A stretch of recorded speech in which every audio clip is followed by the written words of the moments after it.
Good morning, monkeys. Welcome to another episode of Roller Coaster Tycoon Classic Scenario series. In this episode, we're going to go after Dynamite Dunes and how to beat it. Super stoked on this one. And here we go. We're going to get right on into it about now. Bam. So there we are. First and foremost, first thing we're going to have to do for this park in order to hit that goal of 650 people in 3 years is get the price of the coaster up and add a photo point. That's what's going to get you that money.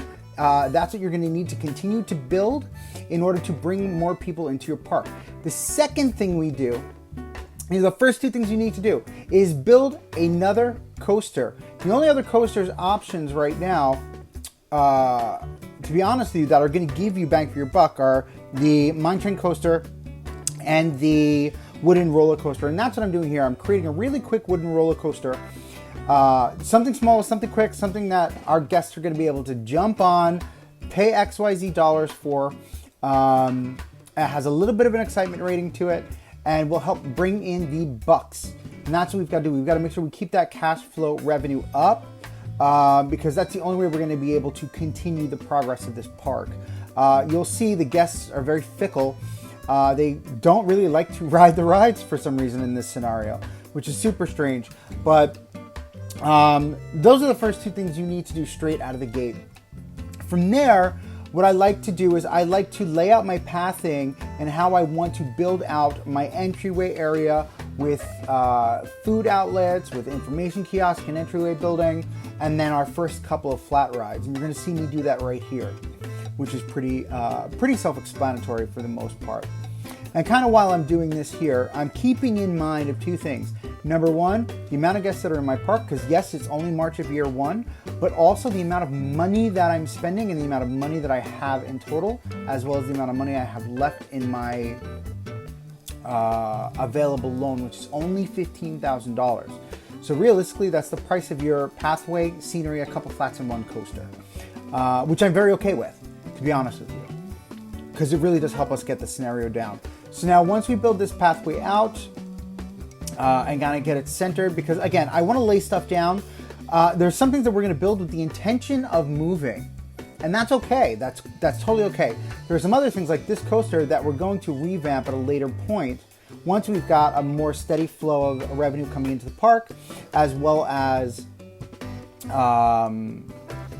just a steady flow of people, period. Making sure that we get the price up.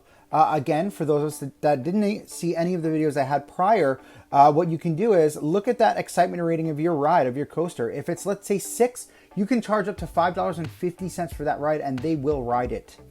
So definitely want to put that out there for you guys. Keep it at a 50-cent difference from your rating of the coaster, and that'll bring in the bucks for you. And then obviously my $4 price point for that photo point. Here I am, super fast forwarding. Don't mind the man behind the curtain. All right, cool. So information kiosk. Now we are in the desert. It doesn't rain a lot here. There's really no point in raising that price point of the umbrella to $10 like we did in our last two parks. So I put it at $5. It's a nice medium price. When it does rain, you'll see some of our guests do go after it. Now at this point here, we're kind of stuck a little bit, because if you look at it, we've got $1,000, right? And I'm thinking to myself, okay, what else can I put down that's quick, easy, and cheap? So we've got to make sure that our research is up there. Research has to be up there, number one. Super, super important. We've got to have it at $400. You want to make sure you're researching roller coasters, thrill rides, shops and stalls, and gentle rides. Okay, theming we'll worry about at a later time. All right, but those 4 things are your priority because there are so few options when we first start this park. And you need to make sure you've got the revenue coming in order to increase your overall ability to build. All right, so at this point right now, what I'm trying to do is figure out what is going to be my next step. What do I want to build now that's going to increase that revenue again, right? So I'm just fiddling around, throwing in a couple benches, a couple of seats there. We've got marketing that's getting put in. Now we can do a full marketing plan all the way across the board. And then I'm doing super fast forward to build in some quick revenue. Again, this is the way you do it. for this scenario. So many people I know can't beat this or don't beat this because of these issues. Right, so we're still looking at the coasters. We've only got that mini roller coaster there. So I decided to go forward with a log flume. In this arid heat, we should see something beneficial from this coaster from a revenue standpoint. Just a very simple, short log flume. We're going to go back and revisit this ride because I'm not the biggest fan of it, but it serves the purpose for what we need it for right now. Moving on from here. We're going to get the pathing in, and then we're just going to futz around by throwing around a bunch of flat rides. At this point now, we're bringing in semi-good revenue. We're bringing in semi-good guests. We have 427. Remember, our goal is 650 by the end of year 3, and we're only in July year 1. So the closer you can get to that 650 mark before that year 3 mark, the better. I'm going to leave you guys for a little bit, let the music play, and catch you guys in a bit.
All right, so at this point now, what we're looking at is solid, stable ground. We've got a foundation built into the park, and we're just going to throw in a couple more flats here, nothing crazy, and let the park build up some revenue and some money.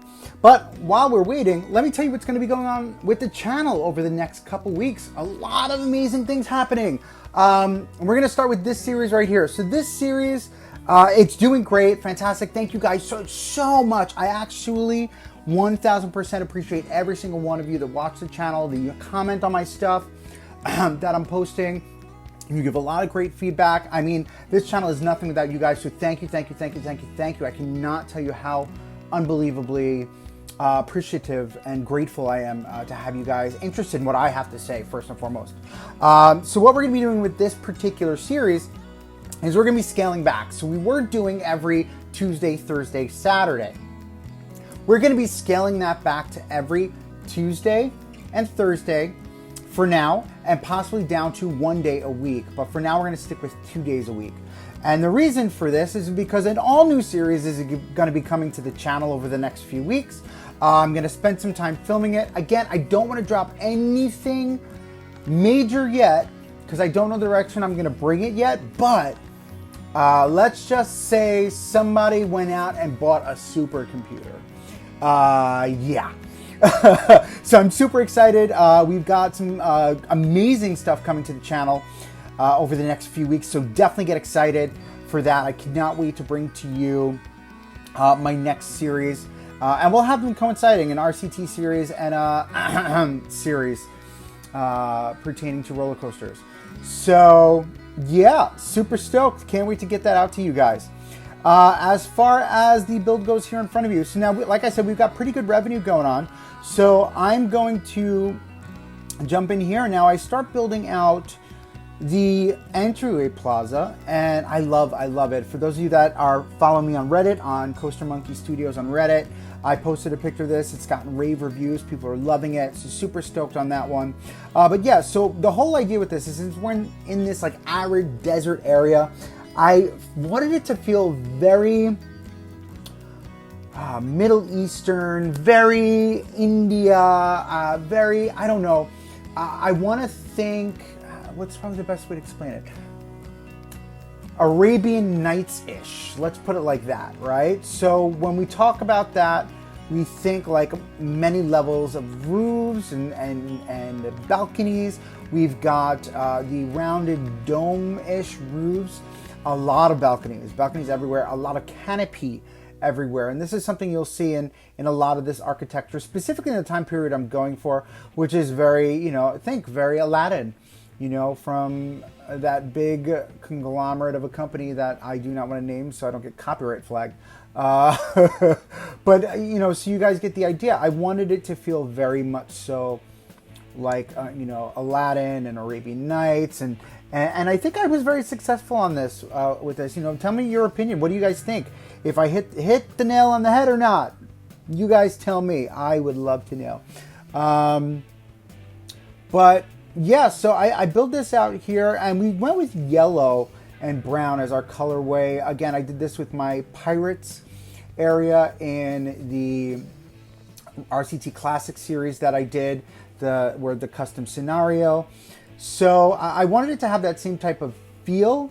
So picture very realistic theme park, but a cartoony flair. That's what I wanted to go after.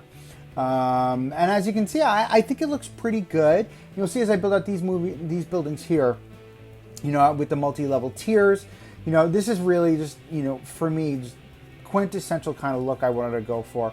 And I hope you guys dig it. But yeah, who's excited about the channel? Oh my God, I'm so stoked. I cannot wait to play that game that I don't want to mention yet because I don't want to spoil it, but I think you guys already know. If you know, mention in the comment. Tell me what you guys think. You know, for those of you that don't know much about how YouTube's algorithm works, I'm going to give you a quick tutorial. So every time you guys like something, every time you guys comment on something, every time you guys watch something, and the duration that you watch it, it goes into a little scorecard for the video. And then that video scorecard gets put into the algorithm of YouTube. And what YouTube does, which is crazy, it places the video in other people's view based on what you guys are looking at. So if you're looking at it, if you're looking at the whole video, if you're commenting on it. So that's why when we say, oh my God, comment, you know, I genuinely love your comments. Don't get me wrong. I 1000% do. I think I answer every single one of them. I've had a conversation today in comments already this morning. But one thing I want you to be mindful of is that when we say, you know, comment, you know, it's going to increase the popularity of that video. It's going to increase the popularity of the channel. And at the end of the day, I'm going to be able to put out more videos for you guys because I'm getting more recognition. It has nothing to do with me needing recognition. I'm not a needy, thirsty, you know, attention whore. Excuse my French. But it really comes down to, you know, me being able to give you guys more content that is, A, top quality. And I hope what I've been giving you is top quality. You know, if you don't think so, please let me know. But B, you know, I want to give you more, you know, and I've got a couple great things coming, and I can't wait to give you more content. So yeah, with that being said, there's our first building there. We're throwing some of what I call stuff on it. Actually, that pile there from the Wild West theming packet is called Pile of Junk, or Junk, excuse me. So just to give you an idea on that. But yeah, so I think it looks really great. I love that domed roof in the center. I love the multi-tiers of the other building. What we do is I wanted it to feel very Oasis-esque when you first walk in. So we create this very lush area. And I think I'm going to take that fence down on the other side and build it out a little bit, because we are going to continue to still have a log flume there, just maybe not that log flume, right? But yeah, I think from an Entryway Plaza standpoint, it's looking pretty lush. You know, I kind of wanted it to feel like,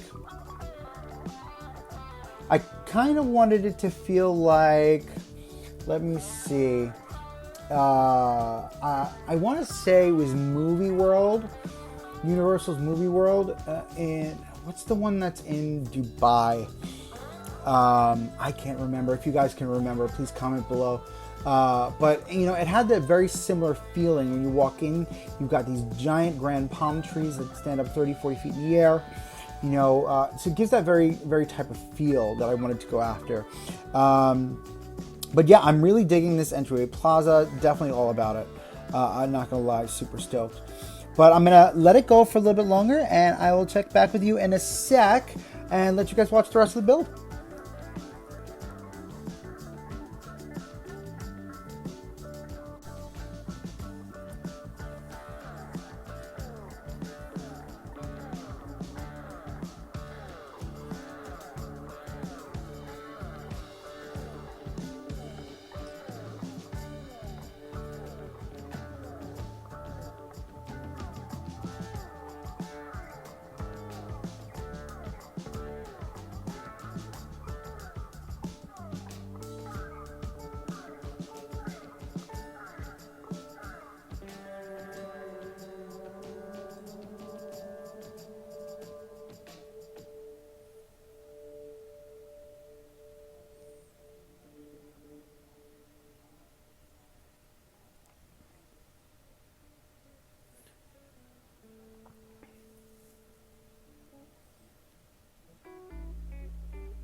All right, so I hope you guys like the entryway area. I'm super pleased on it. Definitely think it's super cool.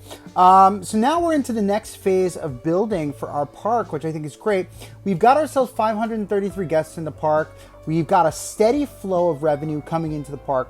So we're going to go back and we're going to rebuild the latter half of this coaster that we've got here.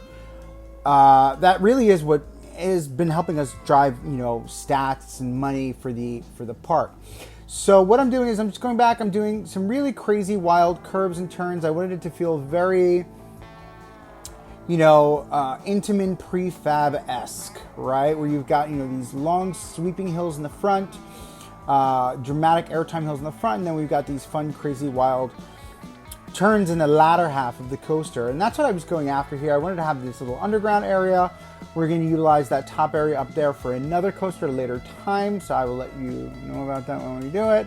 But for right now, this is what we're looking at right here. I'm totally stoked with the way this came out. I can't wait to finish theming this one out in our next episode, because there's going to be some really cute, cool structures we're going to do around it. We're going to make it feel really, off the chain. But yeah, I love, because the money it's consistently coming in now, which, is just fantastic.